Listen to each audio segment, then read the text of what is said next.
This is the Instant Speed Podcast, episode number 56. Our guest today is going to be Erik Lonnquist, a.k.a. DoA, who will be joining us on the World Championship broadcast team.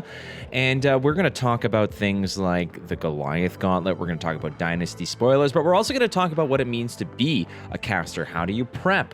What are the pitfalls, the challenges, etc., as well as, talking about the players and the narrative that we create as part of this game. But I want to tell you that this episode is always brought to you by FAB cards, where fantasy and reality meet. Yes, you can get all your Pokemon, Magic, and of course, Flesh and Blood needs at kfabcards.com. That's KAYFABECARDS.com. KFAB cards. Be who you want to be at KFAB Cards.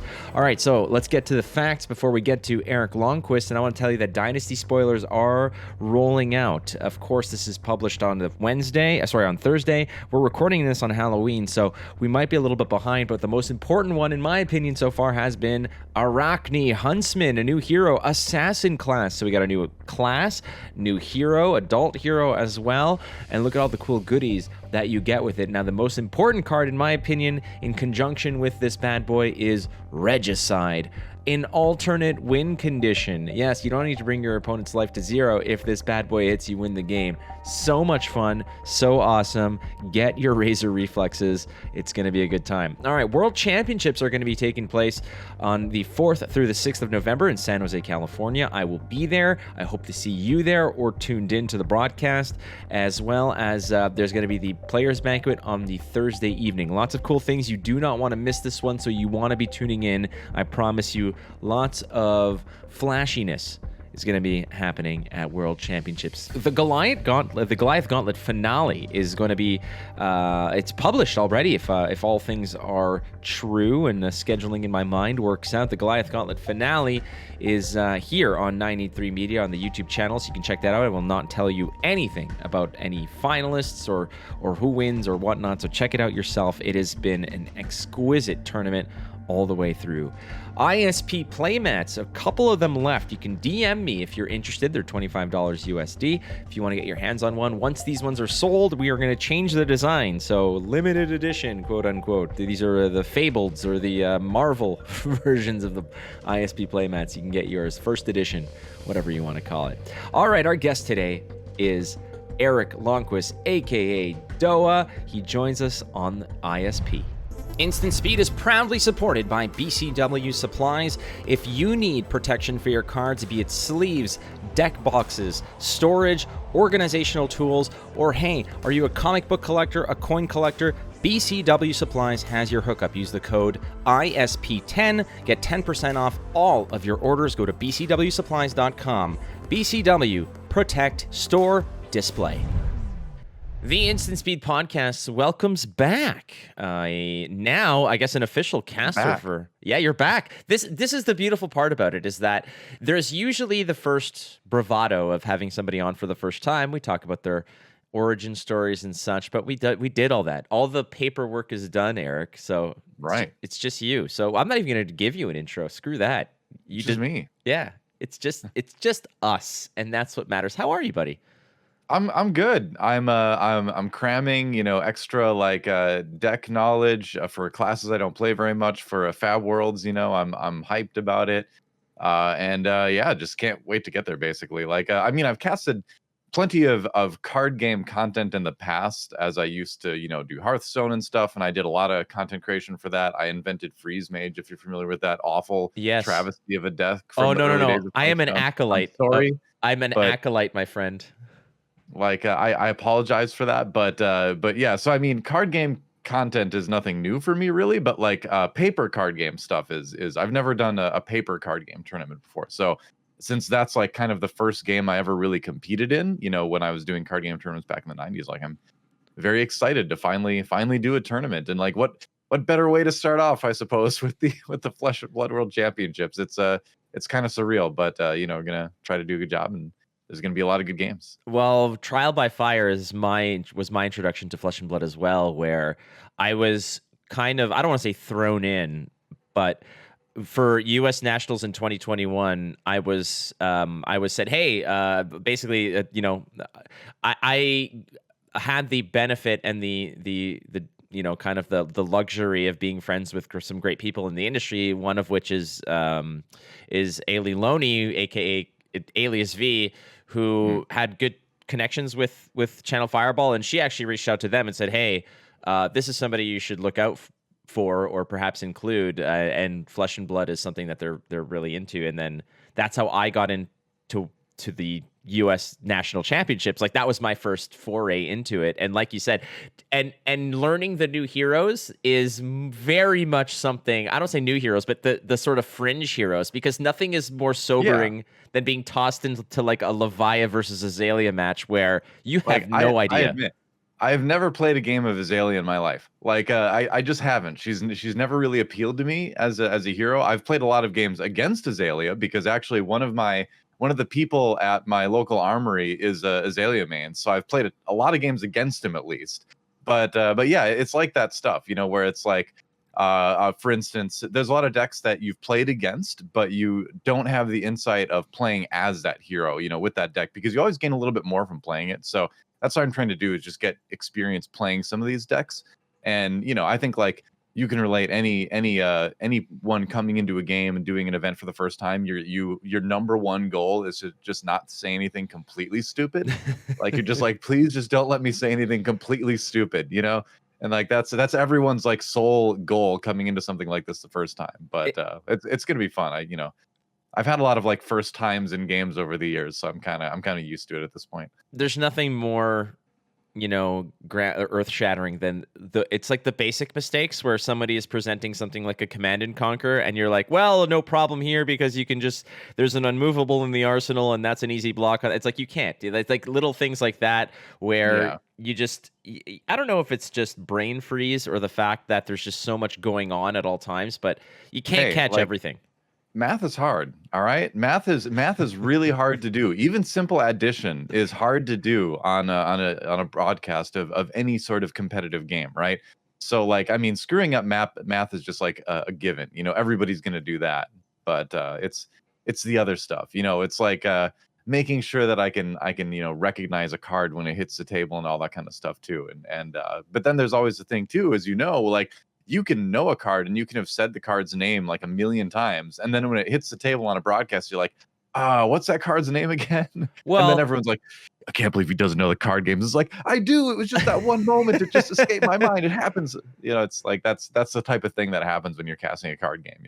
The most annoying part, frankly, is the fact that all the FAB cards look the same. Like, stop it. Rising Resentment, Spreading Flames, all this stuff, dude. Like, unless it's a 4K feed, then I have no clue, because it's all there's not enough P in the world for that 1080 to actually. I mean, this is the World Championships, man. I'm sure we're gonna have like all the best technology. I'm sure it's gonna be the best card game production quality the world has ever seen. I have no doubt in my mind that we'll have no trouble at all seeing every tiny, minute drop of ink on every card. Yeah, I hope you have confidence. a metaverse account, because it's all going to be sort of augmented reality. You need a headset to play now. That's kind of how it goes. I like how we've gone from the beauty of playing card games in the flesh and blood in person to actually just putting VR headsets on and just completely detaching ourselves. But hey, who knows what the future beholds? But we'll see. Yeah, and see this weekend. The future of card game production will be unveiled.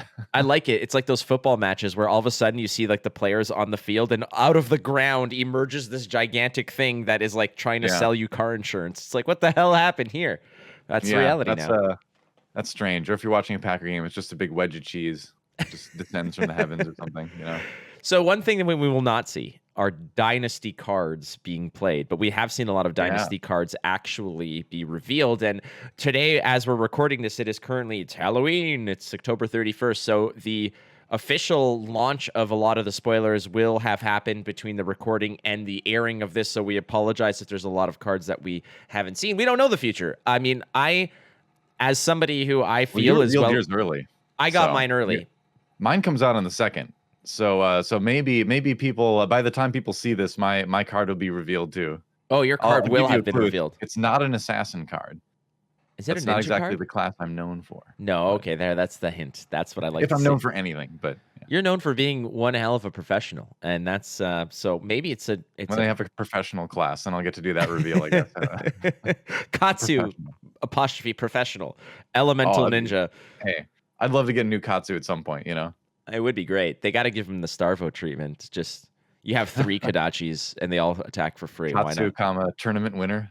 Oh, that would be perfect.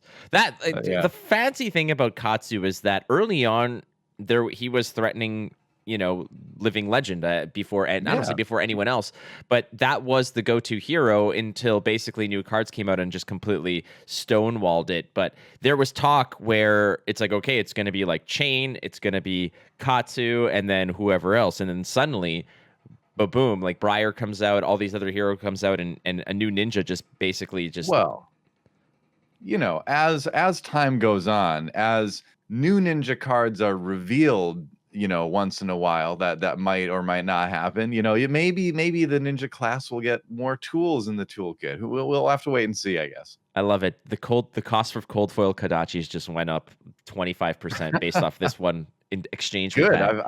I've got mine like graded and everything. I've got a 9 and a 9.5. I'm pretty That's pretty pretty hyped about decent. it. That is Maybe pretty someday. decent. Look, That's my house down payment in 20 years. as somebody who has the only altar I ever paid for from Blackwing Studios, Mara from Blackwing Studios, I paid for a Luke Skywalker Katsu altar where both Kodachis are the green lightsaber that he built, I've and seen those. They look great. they were amazing. And the second that I actually received those, Fi came out, and now Katsu's completely useless. So You can still do Kodachi Fi. Like it's not the ideal Fi, I think, but I think there are good Kodachi lists if you want to go and like compete at a local armory. Or I think there may be a Kodachi list that's like genuinely top tier, but I just think Ember Blade is like that much better overall. But it's out there. Your Kodachis are definitely not useless. It's pretty good. I mean, I'm like you said, if what you're kind of alluding to, if the seeds you're sowing bear fruit, then perhaps I will be able to bust out Yield Katsu at one point. I hope so. I would love to play more Katsu again. It's still my favorite hero. Like, Fi is fun. I've grown to appreciate Fi. I like really liked it, and I was like, oh, maybe this hero isn't as interesting as I thought it was. And now I'm starting to kind of have a Fi renaissance and enjoy the hero a little bit more. But yeah, I do miss playing Katsu. I love the combo system. It's just fun. It's awesome. It's cool. The problem is that the work you have to put in to pull off a wicked combo. It's like, all right, leg tap into rising knee thrust, into blackout kick or hurricane technique or something. It's like, all right, great. I finally got it. Oh, Fi just did 38 to me with a hodgepodge of cards. That's the thing. You gotta be very creative. You have to know when to like combo break yourself and then create an even longer turn because of it, and like do the other half of like a different combo. Like it's Katsu can do a lot of neat things. It just, like you're saying, it takes a lot of practice to get to where like, do I actually complete this combo, or is there even a better option here? More or less. I mean, it's like Katsu is like taking the stairs when the elevator's right there, Like you can do it, you could get there, you'll be exhausted, you'll be frustrated, you'll be sweating. Meanwhile, you'll be stronger though. Yeah, I guess. You'll be a better gamer. Look, if you take the stairs. People like Ethan Van Sant, who have been on the Leviathan train forever and have had shown a lot of success with or without the hero. Ultimately, let's get real.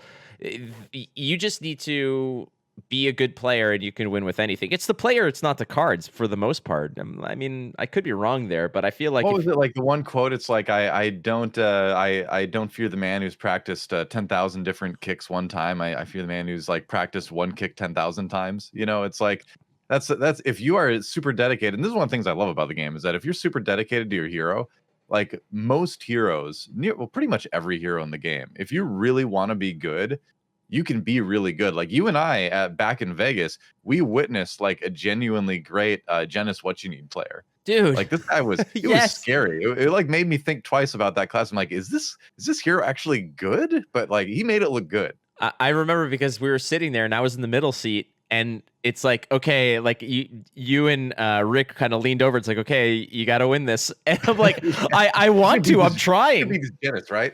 Yeah, I'm like, dude. Like the guy's like snatch for 13, and we're like, what? Yeah, it's like create 900 things, and every single time he'd be like, I'll draw a card and you draw a card. Everybody wins. I'm like, it doesn't feel like that at all. Like, what are you doing to me? One of the most pleasant experiences, though. That was so much fun. That was a fun tournament. Yeah. Speaking of fun tournaments, you got to participate in the Goliath Gauntlet. Oh yeah. How was your initial thoughts on that? Like, look, we threw you to the lions immediately. That was the Yeah, move. I But mean, you only paired me up against the current reigning like worldwide Elo champion plus recent national champion Michael Hamilton. Thanks for that. oh, you're welcome. Listen, you can blame whatever the tournament bracket system is. RNG is your enemy on this one. I was merely an observer, much like you. But Right. I had a ultimately, good time though. yeah, that's what I'm I asking here because yeah. a lot of people have thrown good responses in terms of from the spectating aspect, but being in Mhm. it, how did you feel about being within the tournament? Well, I just love, I mean, over the years, being an esports caster, like one of the best parts about it is you just get a chance to play against the very best players, and you usually get rocked, but it's fun to just like it's one thing to like see a pro player's skill. It's another thing to like experience it, when you're actually like playing against it. So I've done that in like StarCraft, League, all the games I played basically. I played against pros, like the top pros at one point or another. And it puts a very different perspective on the skill of the player when you are experiencing that skill directed at you personally, and so I was really looking forward to playing it. And like obviously I went into it being like there's like a 99% chance I lose this, but I wanted to make it a fun match. So that's why I played David Rakowski. Did I get his name right? I think I get David it. Radkowski, yes. David Or Rakowski. Daniel. Daniel, right? Yeah. Yeah. Sorry about that, Daniel. But I just basically took his FI deck from the U.S. Nationals that he played against Michael Hamilton's Icelander, and we didn't know classes at that point, obviously, or heroes at that point. So I was like, all right, well, he's probably going to play the hero that he just won U.S. Nationals with. So I'm just going to play the deck he played in the finals, and then that can be kind of funny. Where if by some miracle I do win, I can be like, haha, no, I'm the national champion, or I thought it'd be fun to make it like a U.S. Nationals finals rematch deck wise at least. Obviously, I played it much less skillfully, but I got him down to 11, so I feel like I did okay. You And did he had work. like a crazy first couple turns too. Like he hit me with some pretty like nasty stuff on turn 1s and 2, and I was pretty locked down for the whole game, which you kind of expect. But I feel like I made a fair representation of myself there. I didn't totally embarrass myself, I think. No, and again, it's like you mentioned when you're behind the camera or like on the other side of the screen, kind of calling the action. It's very much like when you're. Trust me, how many times have you sort of Monday morning quarterbacked a football game or a sports match where you're like, oh, well, what an idiot! Like, why couldn't he just throw the ball in the guy's hands? Because you're there, covered in Doritos, and you think that it's easily done. Sure. Meanwhile, It's more yeah, it's more like it's more like I really want to it's more of a personal thing for me where it's like I want to see how good I can be versus like the very best, And cuz like when you're casting something like you of course we always try to like the thing we prioritize is not to like be like, "Oh, that was a bad play," but be like, "Why did they make that play?" Cuz most of these top players if they make a play that looks bad, they probably had like a good reason in their mind to do it, and so it's like our job to sort of seek out what that reason is before we just kind of like call it good or bad, right? But for that particular match it was like I was like doing that because I want to see like how good I really am, and it's and you still lose, but it's like, oh, I kind of like I almost got him to 25% of his life. It's like, could I beat people like this maybe if I practice more? I think I certainly. could. No, I think I absolutely could. you could. This is Or one of the maybe that's best. delusional. Well, I don't think it's delusional. It might be a uphill battle to say that, hey, can I A beat the bit. U.S. national champion who plays and practices and just dummies everybody on a regular He probably basis? plays a few more games than I do on a daily basis. Maybe Yeah. a couple, Yeah. Maybe. Um, I mean, at my peak of playing and practicing, I was probably playing about 10 games a day for a little while, and that doesn't seem like much because trust me, as somebody like yourself who came from Hearthstone in terms of card games, you can jam 10 games if you want to with the right deck in like 2 hours. So Oh, yeah, easily. Yeah. 10 games of Flesh and Blood is a lot of time. that's a That's day. That's a whole that is day. hours. Yeah. For sure. But again, playing against some of the people that we, discuss cards with, like the Discord that doesn't exist and such like that, Oh, yeah. being able to practice with those players and just being around them, getting, your ass handed to you on a regular basis, as long as you're taking something away from it, it's better that way, in my opinion. I'd Mhm. rather lose consistently but improve. Like you mentioned, like I got Michael Hamilton down to like 10 health or something like that. Like that's not bad, especially in a matchup where everybody, frankly, might be outclassed against Michael Hamilton on Icelander. But I is particularly tough into Icelander, I think, too. So it was an unfavored matchup, of course, as well. But that's part of the fun of it too. It's like those unfavored matchups sometimes can be fun in that you're like, all right, now I really need to like think outside the box if I want to find ways to like sneak a damage or two in and all that, and so that can be its own little kind of enjoyable challenge. so the finals, I believe, and again, this is all pending certain schedules and production and such. Our producer Mark Theus of 93 Media actually got married a couple days ago. Oh wow! So Congrats. yeah, congrats to him. Big time. If your guys are out there listening, you can go ahead and shout him out some congratulations at 93 TV or at Mark Theus on Twitter. But he's like, I'm going to take a break here, guys. Like, I'm getting married and whatever. So, we might have to delay the thing. And I was like, oh, okay. What, are you taking a week off or something? He's like, no, I'm just taking the Sunday off. I'm like, okay, all right. No problem. He's back to work. Hey, I can relate to that. I got married, and then like later that week, I went to go cast Overwatch at BlizzCon. So it's we were like, yeah, we'll do the honeymoon. It just has to wait until after BlizzCon, okay? But then then when we were in LA, I kept telling everyone that we were on our BlizzCon honeymoon, and my wife was like, "Don't say that." Yeah, if you say it enough, it becomes true. Yeah, but we did go on a real honeymoon later. But we did our BlizzCon honeymoon first. Well, the BlizzCon one, I mean, now you can literally say we had two honeymoons.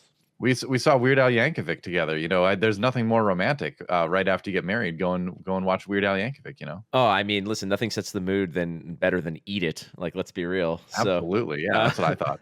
She had never heard any of his music before. She's from South Korea. Like, she was just she liked the high energy, but she was totally confused. But it was a good time. Like, I know the song, the lyrics are wrong. It's like that's the whole point. That's what made him famous for 30 plus years. That's what he's just like one of those people who found a niche and just crushed it. The man's a national treasure. He is. Yeah. He is. So the finals for the Goliath Gauntlet should have been published yesterday.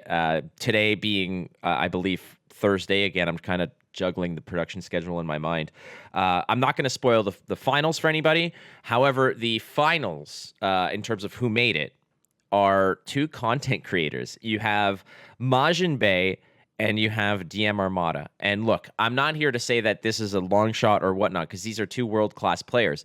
But a lot of the pushback and a lot of the critique that we got when developing Goliath Gauntlet and assembling a roster was that people, and look, no offense to anybody, but people like yourself, DM Armada, Majin Bay, there was a lot of criticism saying, like, why are these people in it? Red Zone Rogue, for example, Ethan Van Sant. Well, and when you could have... The intro was like 16 of the world's best players, and I was like, oh, I hope they don't notice I'm on that. I don't know if that's actually accurate, but when I recorded that in my head, I was like, I'd be like 14 of the world's best players, two others who just said yes. It's like I couldn't really do that, but that has been put real desperate and asked DoA to play. Look, the objective was we wanted the best.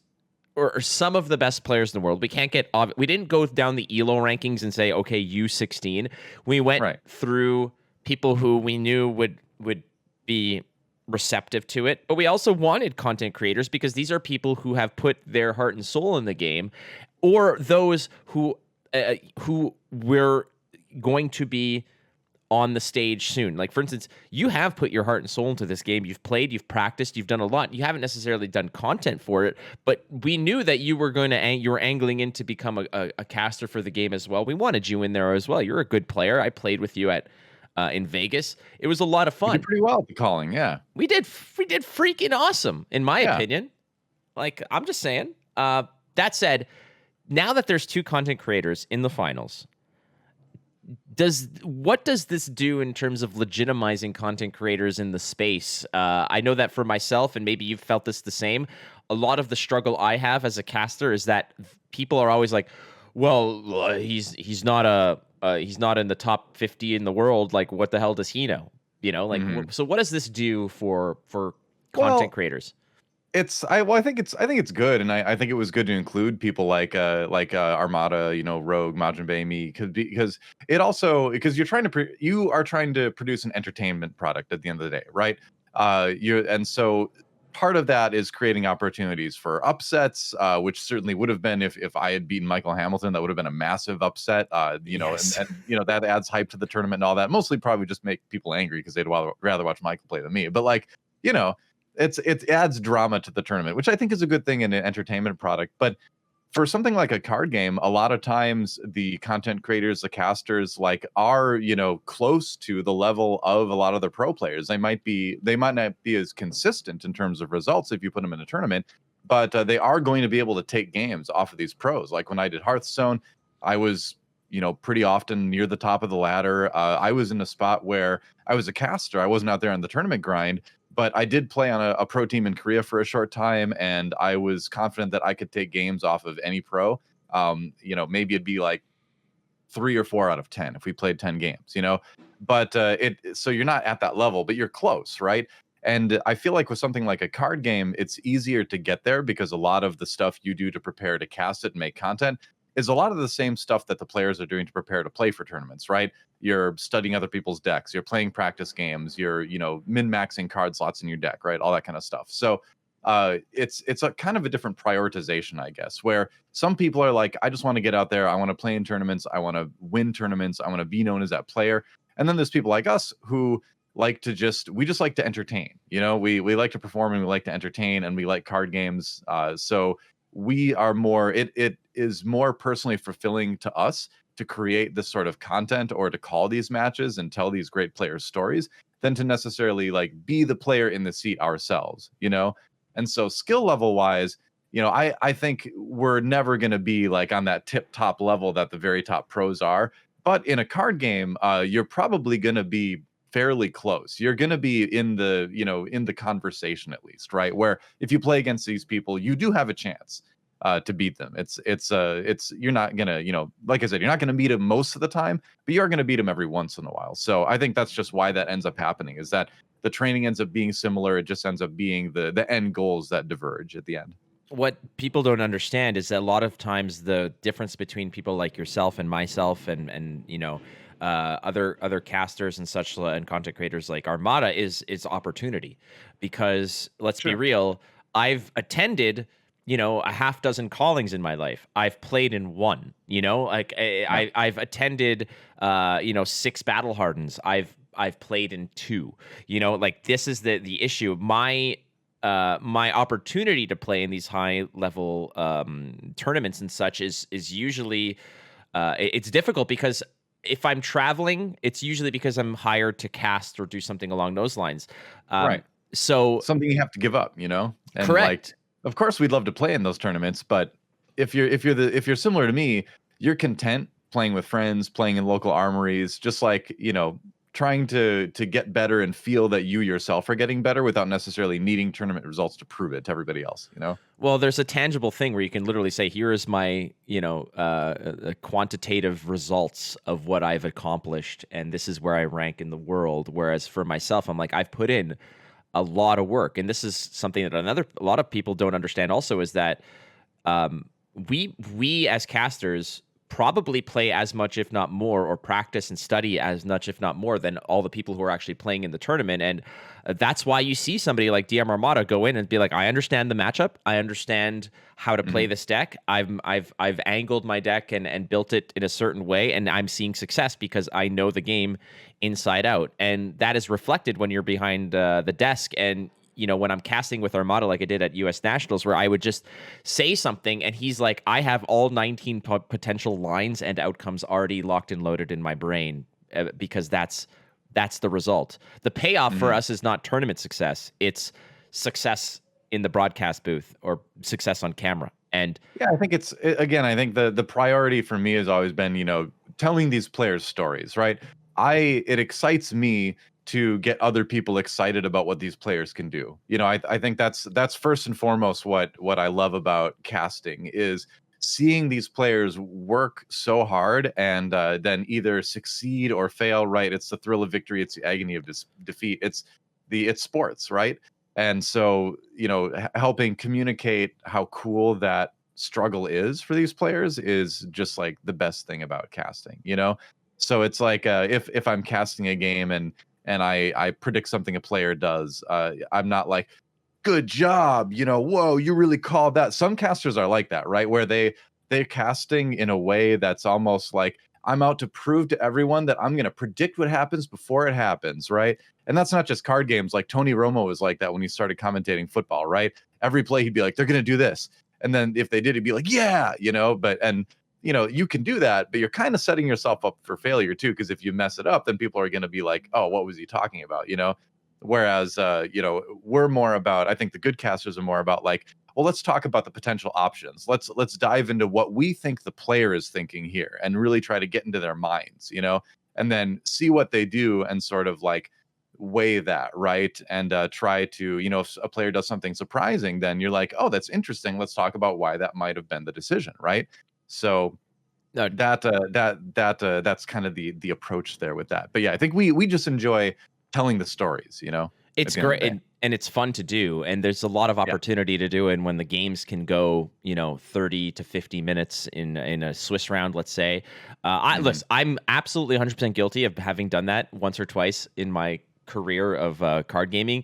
It's usually when there's an absolutely weird play that's made, and I'm like, okay, this is why I think they're doing It this is because fun. Sure, it XYZ, is fun. and this Yeah. is the move that they're going to make. And then usually if my co-caster goes like, I don't think so, that doesn't look like it, and then it happens, I'd be like, well, that's one for Flake. It is, I can't deny it. It Yes. is fun when that happens. It shouldn't be the goal. It shouldn't be the objective of Right. casting a card game, but it is fun when you make kind of those like those calls that don't seem likely, but you maybe saw that little, obscure line like that. That is fun. Yeah, All right. that is fun. I will I allow. Okay, I'm giving us both one each for the weekend. We're allowed to do it oh, once each for the weekend. Does that all sound right. fair? I think that's Sure. okay. Cool. So, Sure. If yeah, I get anything right, this weekend, I'll be happy. you're gonna be like, that's mounting anger. Yeah, that is mounting anger, Eric. Yes. I'm like, Got yeah. it. Did Told I you. just get the difference between blaze, headlong, and mounting anger right? Yes, I'm an expert. Yeah. At least in the Phi Limited version, yeah, absolutely. Exactly. Yeah. So content creators are basically the story for the Goliath Gauntlet. There's going to be some, what started off as a silly idea in our minds here between myself, Tannen, and Uber. A lot of credit has to go to Uber, who wanted to do this, and we kind of knocked Right. on our door, and we're like, yeah, let's do it. And ultimately, here we are. It's kind of ramped up to more and more people are watching it. More and more people are impressed with it, rightfully so. I find not just the gameplay, but the production and everything. But also, there are some pretty interesting prizes that have kind of trickled in, and I'm not going to spoil them. But I promise you, some of these prizes that have basically come our way, people saying like, "Hey, I pulled a few strings, and we're sending you X, Y, Z," and it's like, Wow. yeah, and I'm not going to spoil it. This is Gold foil prizing in Goliath Gauntlet confirmed. I can't say that. I can't say that. That's my prediction. I have no idea. Because like I was only involved in this as a player. I don't have any insight behind the scenes. Just for total transparency, I have no idea. But he's very suspiciously taking a drink of his drink there. I don't know. I like coffee. That's one thing I absolutely saying, enjoy. It seemed like he was kind of avoiding eye contact with the camera for a moment there. So, just saying. I ain't giving you anything. Nobody's gonna know. A Fine. Tannin is a lot responsible for one of the big prizes that we're getting, Oh. with a lot of help from a lot of friends, let's say. But Nice. yeah, Cool. the best part about the Goliath Gauntlet is we got a message from James White to each of us privately saying, "This is incredible. Thank you so much for doing this." And That's great. it is great. And again, we do this for the community, and that's all that matters. And they seem to enjoy it. All right. Worlds, Erik Lonnquist, Yes. if that's your real name. It So is. much going on. Might be DoA now at this point, but yeah. Technically is my real name. Yeah. Do you go more so by DoA or by Erik? I think officially I've been DoA for more than 50% of my life at this point. So I go by either. It's synonymous at this point. I was 13 when Flake came around. I am now Wow. 36. So it Well, there is you go. Yeah, you too. Yeah. 66% of my life. No, that's not good math. See, we 60%? don't try to do math on Don't broadcast. do don't do math No on. math on broadcast. Yep. It's gonna happen this weekend. We're gonna mess it up. It's gonna be like, yeah, I'm pretty sure Command and Conquer does 7 damage. Like, no, it does not. It does not. Just Maybe in on the the back moment. of like a Wow. shadow puppetry it does, but not There you go. not Yeah. this way. Um yeah, I've been Flake for a big time, and honestly, the only people who call me there's three tiers of familiarity. There's Flake, Hmm. there's which is like, okay, this is what most people know me as and call me. There's Matt, which are my friends whom I'm very close with will call me Matt. And then there's family, which call me Matthew. And Okay. that's even like a tighter knit group. So Hmm. I'm Flake to 90%, I'm Matt to like 8%, and then 2% is Matthew. Even less than that, probably 1%. So, and the All rest, right. and then there's a 1% of douchebag, scumbag, loser. There you go. Yeah, that just comes through. So, I'm curious when it comes to the world's casting. When were you asked, or essentially approached, or when was this kind of Uh, floated your way? it was a couple months ago, and it wasn't really a sure thing until maybe just 2 or 3 weeks ago, though, because there was a lot of negotiating that happened with that. My agent had to talk to them and everything, and I wanted to do it, but obviously, like I, as a freelancer, I have to look at everything from a professional perspective, from a fiscal perspective, and all that, and so wanted to make sure weighing that against other options, it worked out. But I wanted to do it, obviously. Like it's one of those things where it's like I will give pretty much anything to do this, because it'd be so much fun. But yeah, it was maybe about 2 or 3 weeks ago. It was confirmed. It was they had talked to me first about it a few months ago already, like maybe 3 months ago. I think I was initially approached about it.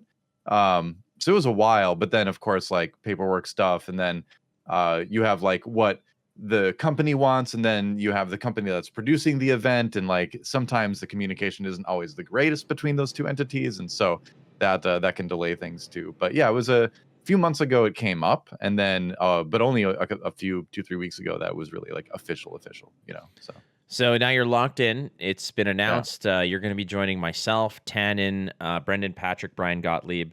It's going to be exciting. Hmm. I'm also just curious because, like you mentioned, your first foray, my first foray, I think the first game was like, hey, you want to do a Leviah versus Kano? I was like, abso-freaking-lutely not. In terms of challenges, preparing for this or your mindset going in, what do you do once that's kind of locked and loaded? Once it's confirmed, let's say 3 weeks ago, what does Mm. somebody in your position doing play-by-play, what is your your your preparation for a tournament like this? Well, it's not like I'm starting from zero, which is nice. Obviously I've been playing the game for the whole year, and watching, all the content I can, and so I've got like I'm coming into it obviously with a pretty good basis of knowledge about the game to build from. And so from then on it's just kind of basically hyper focusing. When I watch a match, watch much more with intent, think more about the player decisions, make sure I'm getting better at recognizing cards that are pixelated. That helps as well, of course, and things like that. So basically, I think it just means watching a lot. Really, I mean, I'd love to just go out and play a lot, which I do play a good amount too. But I think to really sort of like hyper focus to prep for an event like this, you want to watch as many VODs as you can from battle hardens, from things like that have been happening. See what players are bringing, review a lot of deck lists, just get familiar with what people have been trying lately. Talk to people, see what they're thinking about going into it, as far as like different pros and things go. And yeah, just kind of cram like that. So that's what I've been doing, is just essentially playing my weekly armories, of course, and playing some games here and there, but mostly just doing a lot of watching. Yeah, watching definitely helps. Again, playing certainly gets you a unique perspective and allows Mhm. you to sort of put yourself in people's shoes to in terms of their decision processes and stuff like that. But nothing kind of it can prepare you for when somebody either brings a deck that you're unfamiliar with, plays a card you're unfamiliar with. What to Yeah. you is your I don't want to call it a nightmare scenario, but if there was two heroes that faced off and you were in the driver's seat, what is like the worst pairing that you could possibly hope for? It's a good question. I think the pairing would be more. not having as much of an awareness about what players are thinking in a matchup rather than like specific card interactions. It's more like if it's like I'm trying to think of an example that doesn't sound totally stupid, but it's if it's like, if it's like a Oldhim versus Kano or something like that, or like a Oldhim versus a Bravo or something, where it's like if it's a deck that I haven't watched a lot of or played a lot of, just kind of like thinking about what the players might be thinking. That's really kind of is lacking that kind of insight. But as a play-by-play, which is what I'm being brought in to do for, the kind of nice thing with that is that with my first time out, I'm kind of glad to be in that role because it does make me the person who's more focused on player storylines, the human side of it, and then also facilitating conversation.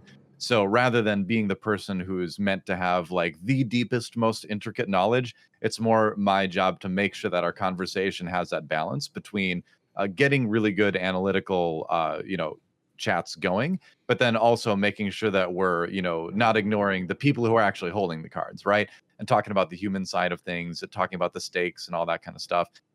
Just kind of calling out the big moments here and there. So it's, do I think Flesh and Blood is a game that needs hardcore analysis, play-by-play separation? No, of course it doesn't. I think in an ideal world, you'd have two, very, very deeply knowledgeable people doing it. But I'm happy that this is what they've asked me to do with this because it does make it a little bit easier on me coming in for a very first time. Because I think no matter how much you prep, that first time is always going to be a little bit scary. And even though I've been doing this for 12 years, like doing a game for the first time, there's always an element of pressure to it that doesn't exist, once you've done it, nth number of times, right? So yeah, it'll be. I'm anticipating having a lot of fun. But mostly that'll be my focus, is making sure we're having really entertaining, insightful conversation, making sure things are understandable for players that aren't maybe experts in the game. I think is a big part of it too, since it's the World Championships, and we're probably going to have more people tuning in that aren't necessarily as hardcore into the game. That's going to be a situation where we're going to get more casuals watching, and then also again, like talking about the human element of it too. That's one of my favorite parts, is just bringing in that X factor when, a deck list is one thing. That's just it's a tangible thing. It's a very static element to a broadcast it's an objective thing to look at. But when you have a personality behind it, when you have a player, that's my favorite part as well, is bringing in the history of the player, the personality of the player. That's why this Goliath Gauntlet to me was so awesome, because I can say things like, hey, here's Tariq Patel, one of the most confident but accomplished players in the game. Meanwhile, you've got playing against somebody like Dia Marmota, who made, that to me is very much a very attractive part of the game. And I think that this is something that James has also, I know that James and I have conversed privately here and there, where he has always spoken about his desire to, build up the tournament scene kind of like a, it's like we're not necessarily showcasing the high level gameplay. That's obviously a major part of it, but we want to show off a roster of players. We want people to be able to say oh damn, I don't care what round it is. I want to cheer for or root against player X or player Y. And he has also told me, he's like, we're slowly developing players to hate, or not necessarily hate, players to sort of root against heels and faces and stuff like that. And he's kind of enjoying that aspect. And having we got to make sure to get a lot of interview content. Then we got to let these players speak for themselves. Yes, that's I think that'll add to it too. So I'm excited about that kind of content as well at Worlds. It's not easy sometimes, because again, and I don't know how many interviews of players you've done in your career, but I'd say that it's usually less. How many of them have been exciting, or how many of them have been intriguing? I think honestly that's on the interviewer a lot. Sometimes you do have a player that just it is true that sometimes you do have players that just refuse to engage, where like for instance, before the last season of the Rainbow Six North American League started, I went to Las Vegas and I interviewed literally every single player in the entire league, and sat down with each one of them for 20-30 minutes. And there were some players where you would ask them a question, and no matter how you worded it, they'd be like, yeah, it's good, or I'm confident, they just refuse to engage at all. And so you can't do anything about those people. But I do think it's on the interviewer a lot especially in esports, especially in card games, because we have a lot of people that are a little bit more introverted that are involved in the space, to be very good about kind of like getting into their heads a little bit and like getting them talking, you know. And so there's like rules I have about interviews where it's like the word feel is Oh, banned in my oh. interviews. Like, you can't, how do you feel is a banned question. It will never get you a great I answer. feel like shit, Eric. I just won this Yeah, tournament and I feel like garbage. exactly. You're not, they're gonna be like, oh, good. You're like, okay, I'm glad you feel good. Moving on. Like, it's, yeah, you have to like, you have to really, and what I found is that if you, you know, get them to talk about something a little bit personal, something a little bit funny, get them to smile, get them to laugh, suddenly then the floodgates open, you get a lot of really good content too. So it's, I think a good interviewer has to like, at first, even if you've never met the person before in your life, within that first 30 seconds to a minute, create a level of comfort between you and them, to then make them more willing to talk about what they're really thinking, you know. So it's, I think it's a skill. It's a difficult skill, but it's actually one of my favorite things. I don't know how much I'm going to be doing this coming weekend, but it is one of my favorite things in gaming, is interviewing these players, and because I'm genuinely interested in what they're Yeah. thinking, you know, and how they're feeling about, oh, I use the word, how they're, you know, approaching the matches, how they're handling, you know, losses, how they're handling wins, you know, all that kind of stuff. So There are yeah, some, I think well, it's a big part of it too. there's a lot of good, great personalities out there that I just, you know, I salivate when I'm thinking about just what it might be like to have them win a match in a spectacular fashion. And having somebody like Nick Butcher up there, or somebody like Tarek Patel, you know, who can really throw the shade where necessary. They know they're good. Some people don't need any help in interviews. Yeah, they will just go. You know, they're phenomenal at it, and those Yeah. are my favorite ones. But then you have the players like like Isaac Crute, who are these silent assassins who don't want to say anything because they choose not to. But that in itself has sort of developed into their own persona. It's not like, oh, he's shy. It's like, no, he just doesn't want to talk to you. He's this cold, calculated T1000 out there to just tear up your dreams and shred them to pieces. That's what Isaac Crute does. I know I've been on the receiving end a million times from him, but that in itself has developed into a persona, into a character. He's like the Kane of the WWE. Just says nothing, goes in, choke slams the entire field, and walks away in while everything's lit on fire. Now, I will say to all you players out there, if you've decided to come to the World Championships, be ready to be on camera. Be prepared to be interviewed. Like, you signed up for this. It's like some players like, oh, I want to be a pro player, but I never want to like do interviews. I never want to come. It's like, dude, part of the job. If you pick this job, all right, every job has parts of it you don't like. If you don't like interviews, that doesn't mean you just get out of them. That just means you get to not like them while you do them. But it's still your responsibility to, you know, they're good for you. The point of the interview is to promote you, you know. So some players, especially in esports, it's hard to get that through their heads sometimes, where it's like, these are a good thing for you. It's better for you, for your career, to engage. So like, please just do it. I've always dreamed that it'd be really funny that if I were to, because I've interviewed Isaac before, and I've basically had to, I told him in advance, here's what I'm going to ask you. I know you hate questions, so I'll give it to you in advance. I'm just going to ask you this question, and this question. Be as elaborate as you want. I know that you don't want to, but you know, like you said, it's what you signed up for. I always thought it would be really hilarious if he's very good friends with Dave Rude. Dave Rude calls him like, he's the FAB dad of Toronto.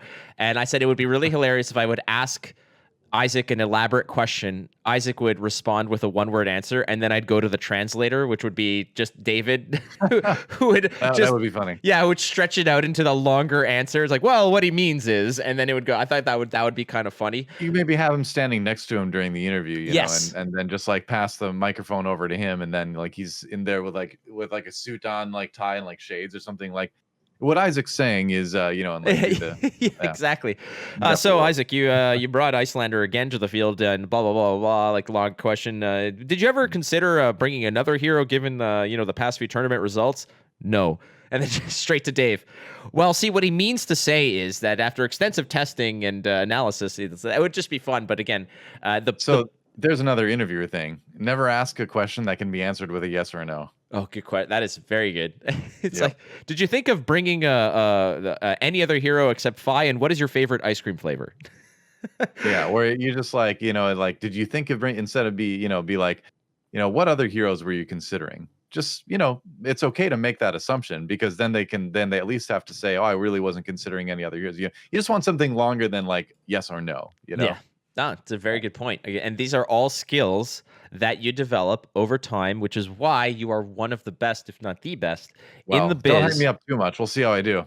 Uh, Meanwhile, look, after I've casted a bunch with Uber lately for the Goliath Gauntlet, and now Well, that's being a able, guy who should definitely be brought out to some events in the I future. wish. I love him to death, and there are look, I've done this for now 5 or 6 years. I've worked with a lot of incredible talents, people like Nathan Zamora, aka That's Admirable. Oh yeah, Working he's the with one who got me into the game. yeah, and like, but working and casting with these people, casting with Uber, and soon I'm going to be casting with you. It is a privilege of mine because there's it's a fresh enough business. There's a lot of broadcasters out there that I look up to. Vin Scully, for example, for me was a major influence because Vin Scully did it on his own. Didn't need color commentary. He was just a one-man show for a long time. And then a lot of Canadian sports broadcasters, people like, you may not know them, but like people like Jay Onright and Darren Detition are two sportscasters here in Canada that have majorly influenced who I am and how I do what I do. Conan O'Brien is the other, like in terms of interview Oh and yeah, Conan O'Brien is one of the best interviewers on the planet. Like correct. that guy, well, especially in a live setting. Like he's he's good on the shows, of course, but like when you get him out on the streets, like he's one of the best people as like making people comfortable through discomfort. I think is his skill, and also the self-deprecation that he uses to sort of like ease that as well. Hmm. Like he's great. Yeah, he's a Yeah, great person to study if you're looking to do that kind of thing. nobody in my mind I've ever seen do interviews. I mean, that's like, but to me, as somebody who grew up watching him, on his show before he went to the Tonight Show, before he did his other thing or whatever, like that era of early 2000s, late 90s, early 2000s kind of Conan was incredible. And you don't appreciate him until you start listening to like his podcast, Conan O'Brien Needs a Friend, where his interview Mhm. skills are second to none. He knows when to push a topic, he knows when to relent, and he knows when to give somebody the runway. Where he's very much somebody I admire because he might have the funniest joke, but if it would take the spotlight away from a joke that his guest would be making, he'll just say like, "You're the guy." And Yeah. He has the right amount of humility, right? Where it's you to do this kind of job, like you're not like we're not the stars. We are not the stars of the show. We may be the faces of the show, but we're not the stars of the show. It's the guests, it's the in his case with Conan, it's the players for us, and there has to be an awareness of like we come second, And that's something that a lot of especially newer commentators miss where they're like, I'm the caster, I am the star. It's like if you do a good job, you'll develop a following, but you're not the star. The point is the players, So that well, always has to be at the forefront, I think. the point is that I was trying to make is that working with people like Admirable, working with Uber, and now soon to be working with you, these are people that I look up to, and I do appreciate you being on this show. And again, I learn a lot I just from. hope I don't say anything too stupid. Like I said, that's my one goal for this weekend. Not be too stupid. Just say it now. You just get it out of your system right here. That's I don't know what avenues of stupidity will present themselves on the day. So we'll have to wait. But that's my number one goal. I'll state publicly. I just don't want to say anything too dumb. That's dude, that should be every morning I wake up and I have that written on a wall. I mean, Some people to have be like fair, that is pretty much my goal every day too. yeah, like people have live, laugh, love on their wall. I have don't be an idiot. Just Try not to say something dumb. Yeah. giant block letters on my kitchen. Erik Lonnquist, aka DoA, you are a legend in the field. I look forward to seeing you in a Thank you. few days, and I Yeah, will be be fun. bringing Star Wars decks. Hey, well, I'm looking forward to playing those. I'll bring your Wars stuff. Mm. That the sequel for those who don't know to Star Wars, same mechanics and all that. But I've got some cards to bring because the shipping to Canada sometimes is a difficulty, but the shipping via DoA's car from LA to San Jose is a lot easier. That's free, So. baby. Absolutely. This is part of why I love having. I I feel thought you were bad. paying for my gas. Wait a second. Yes, Free. it's the weight that those cards. It's the added Oh, I see. mileage. Yeah, There's a complex algorithm that we have to work out. yeah. It Yeah. turns into Got it. like 1 penny per mile or something like that. So, Oh no. I feel bad for people like Logan Peterson, a friend of mine, because I have shipped so many things to his house in the States, and then we meet at and I just bring it all back with me. But it's the way it goes. I'm sorry. I That works. listen. Yeah, screw you, customs. Don't say that. I have to go through customs. Yeah. I hope the Canadian government isn't watching. Oh God, no. Well, who knows? For sure, the U.S. government is listening to this. They listen to everything. True. Okay. Thanks, On Meta. that note, my friend, I do appreciate you being on the show. For everybody who is unaware of where to perhaps catch some of your musings and your thoughts and baubles, where can we take a look at that? I mostly just post on GGDOA on Twitter. That's pretty much where I put everything. Occasionally I put stuff on Instagram, DOA games. Occasionally I stream on GGDO on Twitch, but 99.9% of the time it's just Twitter. So yeah, follow me there. I have a TikTok. I haven't posted there in months. I don't even have the app on my phone, so no, probably wouldn't do that. But I think Twitter's a place. Yeah, Twitter's a place. Well, congratulations. You just earned a $20 a month verification tax now, I think. Dude, did you notice how like Twitter's color scheme just changed to a stark like black with white lines? I feel like Twitter is in like a period of mourning now after the takeover. It's like, did you notice that? Like the day he like took over, they changed the color scheme on Twitter. Like dark mode used to be like a nice like peaceful dark blue. It is just pitch black now. Hold on, taking a look, refreshing. Yeah, this is yeah. No one's talking about that, but I noticed. I'm looking more so at the other headlines of like, hey, the use of said word has increased by 500% in the course of 24 hours. Like, wow, all right, okay, perfect. The world's a lovely place. Can't wait to blast off and find a new planet. Oh, by the way, before we go, I do want to say one thing about Arachne, about the Arachne. We'll see what the pronunciation is officially, but like the new hero coming out in Dynasty, I love thematically the sort of vibe of that you with the equipment, especially that you go out, you use your equipment to complete contracts. Like you go out, you do your assassination thing, your equipment gets broken, you use and all that, goes to the graveyard, then you spend some of the hard-earned cash you made on those contracts to bring it back again to gear up for the next mission. Like I love that sort of like play loop that looks like it's developing for Assassin is very, very cool. So I just want to say I can't wait to play it. That's gonna be really fun. It's super cool. Like to me, the way I think about it is the same way. Like when you said that, I was like, yeah, it's like, and then they're like, okay, they have a new contract, so they have to buy a new disguise to sort of infiltrate. And yeah, exactly. You need new gear each time, especially the legs. We talked about this earlier. Yeah, I love it. I love it. You gotta replace the legs. If Well, you don't have great legs, you can't do the assassin thing. They don't call them Arachne for nothing. Is that the pronunciation? Is it Arachne? Yeah, it's Arachne. It's he's the spider. Yeah. Oh, the spider. Right. I get it. Well, that's the emphasis, the comedic emphasis on legs. It's true. So many legs. Yeah. Imagine like 8 legs all coming at you. Imagine his weapon says you may use any of your equipment spots as leg spots. that would be fantastic. Gameplay, please. Yeah, please. We need multiple legs, just like wearing 3 Snapdragon scalers. Well, it's like, I mean, we have New Horizons, right? It lets you have multiple arsenal spots. Why can't Arachne have multiple leg spots? It makes sense, like you said. It's all thematic. It makes a lot of sense, actually. He doesn't have a lot of native go again. Let us have his legendary legs and snaps, like, come on. He's wearing legs on his head and stuff like that. Look, it makes has 3 extra leg spots. It definitely makes sense. This is the set actually that when I was talking to Brian Gottlieb about it, he said, this is not necessarily my set. I do have influence in design over some of the cards and some of the flavor of the set, but he kept telling me, he's like, the next set after this is his baby. And he's like, my fingerprints are all over that bad boy. So I'm excited for that one. Brian, we're going to talk to him. Maybe we can squeeze some information out of him over the weekend. We'll see. Oh, yeah. Yeah. We'll do that. Yeah. Erik, thank you so much for being a good friend and for being just a pillar within the casting community. You're a legend, my friend. Oh, you're too kind. Thanks. My pleasure. It's always fun to be on the show, and I can't wait for this weekend. I'm seriously so excited. It's gonna be awesome. Beauty. All right, friends, thank you so much for listening to the Instant Speed podcast, and thanks to our sponsors at kfabecards.com and VCW Supplies, and as well to all of our patrons. Thank you for keeping the lights on. You guys rock sauce. And don't forget, you're not losing if you're learning, so keep playing the game. We'll catch you next time on ISP. Well,